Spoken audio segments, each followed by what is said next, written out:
भगवान चैतन्य महाप्रभु को श्री स्वरूप दामोदर ने कहा, स्वरूप कहे सुन प्रभु कारण इहार, वृंदावन क्रीड़ाते लक्ष्मीर नाही अधिकार।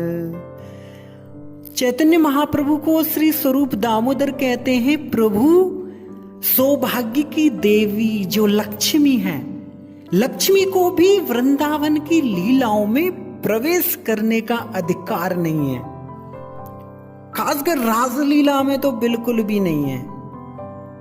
क्योंकि वृंदावन लीलाय कृष्णेर सहाया गोपीगण, गोपीगण बिना कृष्णेर हरिते नारे मान।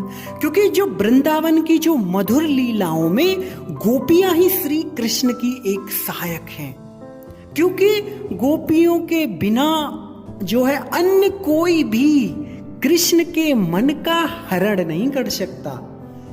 द्वारका में श्री कृष्ण की लक्ष्मी स्वरूपा जैसी 16,100 रानियां और सत्यभामा और रुक्मणी जैसी 8 पट रानियां हैं।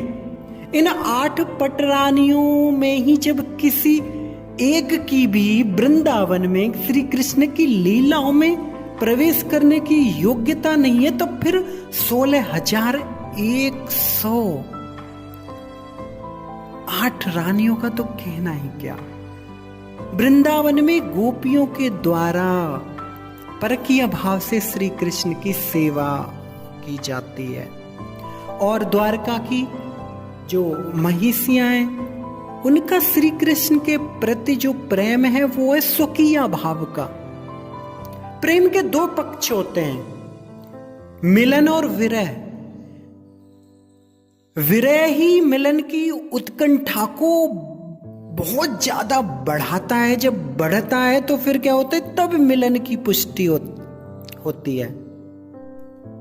जहां सदा मिलन ही मिलन होता है, वहां प्रेम में भावों की थोड़े लहरें जो होती है ना, वो भाव इतना नहीं उठते हैं। और द्वारका में जो श्री कृष्ण की जो पत्नियां हैं वो विवाहिता हैं, और सामाजिक दृष्टि से देखा जाए तो उनके श्री कृष्ण से मिलन में तो कोई बाधा है नहीं, क्योंकि वो उनकी पत्नी है, वे जब चाहें श्री कृष्ण से मिल सकती हैं। इसलिए उनके प्रेम में जो नित्य नवीनता का थोड़ा अभाव है। यदि प्रेम का कोई कारण होता है तब तो उस कारण के टूटने से प्रेम भी टूट जाता है। द्वारका की जो महिषियां श्री कृष्ण से संबंध, उनका जो प्रेम है, जो महिषियां जो उनकी जो पत्नियां उनसे जो प्रेम करती है वो एक विवाह पर आधारित है। परंतु गोपियों का श्री कृष्ण से प्रेम किसी भी सामाजिक संबंध की अपेक्षा नहीं रखता है। उनका विवाह तो अन्य गोपों से हुआ है, गोपियों का विवाह, परंतु श्री कृष्ण से तो उनका जन्म से ही प्रेम है। इसके अतिरिक्त द्वारका की जो प्रत्येक रानियां हैं उनके 10 पुत्र और एक कन्या भी है। इसलिए उन रानियों का प्रेम जो है ना वो अनेक भागों में विभाजित है। उनका अपने पुत्रों के प्रति, अपनी पुत्री के प्रति भी। इसलिए उन रानियों का जो प्रेम है वो अलग अलग भागों में विभाजित है। परंतु गोपियों का जो प्रेम है ना, गोपियों की कोई संतान तो है नहीं, ना ही उनका अपने पतियों से कोई संबंध है। उनका तो केवल श्री कृष्ण से ही अखंड प्रेम है, ना उनका कोई बच्चा है।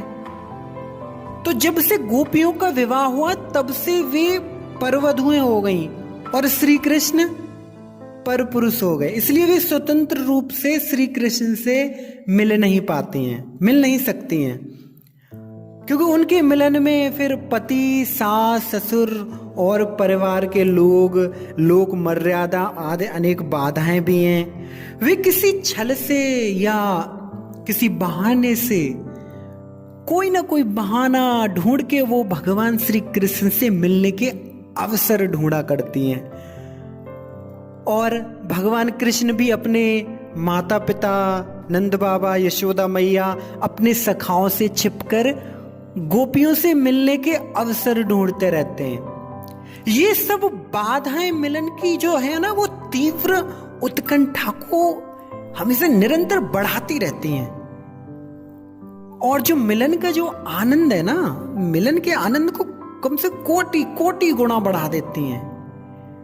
वैसे यद्यपि भगवान श्री कृष्ण जो है वो परम स्वतंत्र हैं, फिर भी वे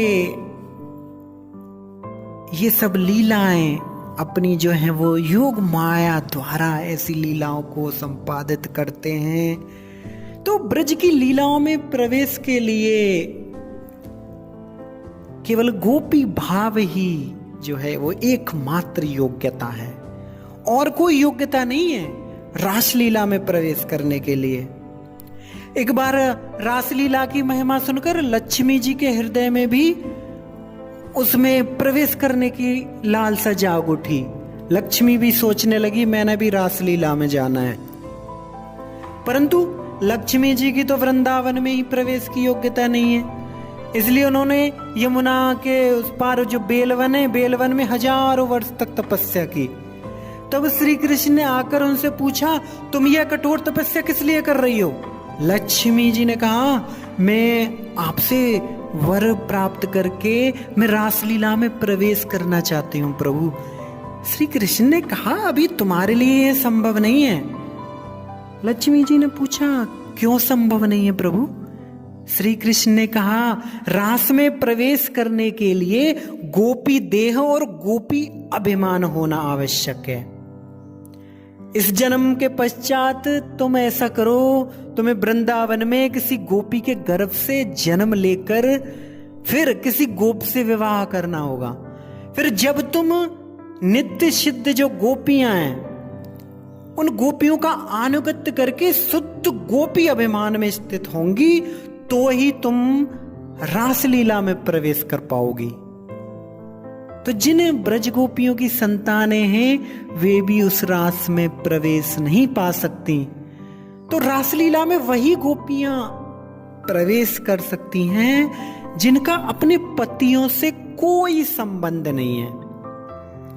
फिर तुम कैसे प्रवेश पा सकती हो? इसके लिए तुम्हें क्या करना होगा? अपने पति जो नारायण है उन नारायण के प्रति प्रेम भाव और अपने में ब्राह्मणी होने के अभिमान का परित्याग करना पड़ेगा। तुम्हें अपने जो गोपपति को धोखा देकर जो परकीय भाव है, परकीय भाव का अवलंबन करना होगा। इस प्रकार तुम गोपी भाव में जब स्थित हो जाओ, स्थित होकर ही रासलीला में प्रवेश कर सकती हो, नहीं तो नहीं। अब तो लक्ष्मी जी थोड़ा गुस्सा हो गई, विरोध करते हुए कहा, मैं अपने पति नारायण का परित्याग कैसे कर सकती हूँ? मैं नारायण को छोड़कर अपने सतीत्व का त्याग कैसे कर सकती हूँ? मैं कैसे किसी गोप से विवाह कर सकती हूँ? मैं नहीं कर सकती किसी गोप से विवाह। श्री कृष्ण क्या कहते हैं, जब तक तुम ये सब करने के लिए तैयार नहीं होगी तब तक तुम्हें रासलीला में प्रवेश करने के लिए फिर तो इंतजार करना पड़ेगा। तो इसीलिए लक्ष्मी जी आज तक बेलवन में तपस्या कर रही हैं और वे अभी तक इसकी कोई योग्यता प्राप्त नहीं कर सकी हैं। तो सभी लोग इस गोपी प्रेम की अभिलाषा कर सकते हैं, किंतु ये सब के लिए, ये सब के बस की बात नहीं है भैया। बहुत दुर्लभ वस्तु है। यहाँ तक कि लक्ष्मी जी, शंकर जी, ब्रह्मा जी आदि भी इसे प्राप्त नहीं कर सके, तब फिर हम कौन से खेत की मूली हैं रे बाबा? हाँ, तो फिर दूसरे लोगों का बात ही क्या है, हमारी बात ही क्या है? क्योंकि वृंदावन का तो एक अलग ही नशा है।